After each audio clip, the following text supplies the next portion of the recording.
Good afternoon. I'm here with Zach Flood, who's the CEO of Kenorland Minerals, which is listing on the Venture Exchange this week with the ticker KLD.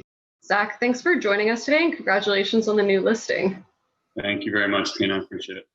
So just to start, why don't you give us some color on your history and how you got involved with Kenorland?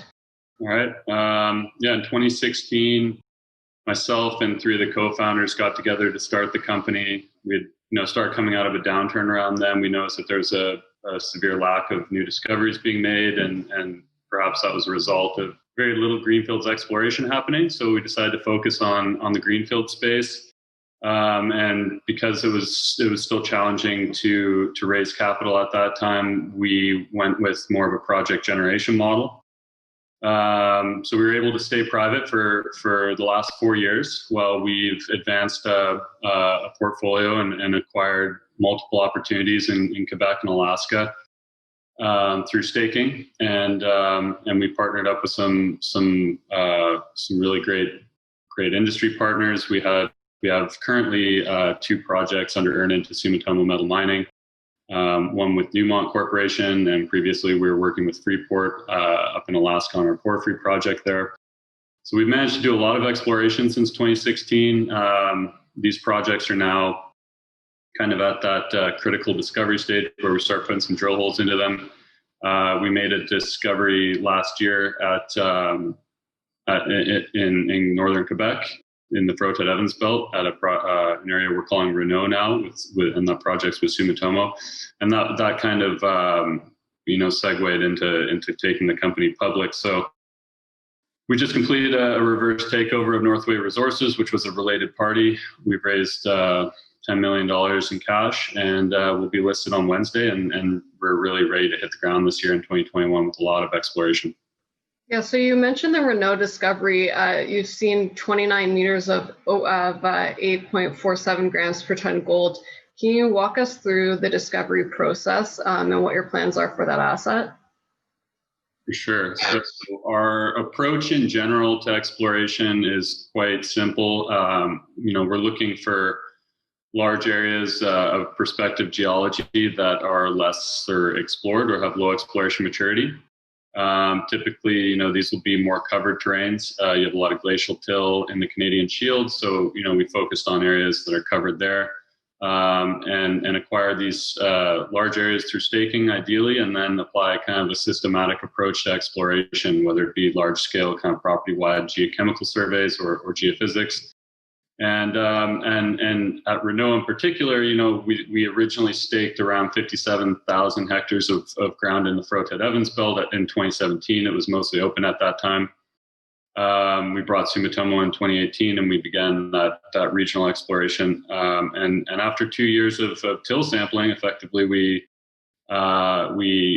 recognized a significant dispersion plume where kind of the glaciers have been scraping across the terrain, thousands of years ago, and smeared, if there's a gold deposit, it'll kind of scrape across it and smear that signal down ice. And so we defined this large dispersion plume, and within it, we picked up a lot of high-grade boulders, and we were in an area that didn't previously have any mineral occurrences or any drilling, and there was no real bedrock exposure. So we sort of figured we were on a new system there, and early last year, we put the first holes into it. So we drilled about 7,800 meters on that first pass program, and we ended up tagging into a pretty significant gold system there. As you mentioned, we hit 29 meters at 8.5 grams, including 11 meters at 18 grams, and various other hits across about 2 kilometers of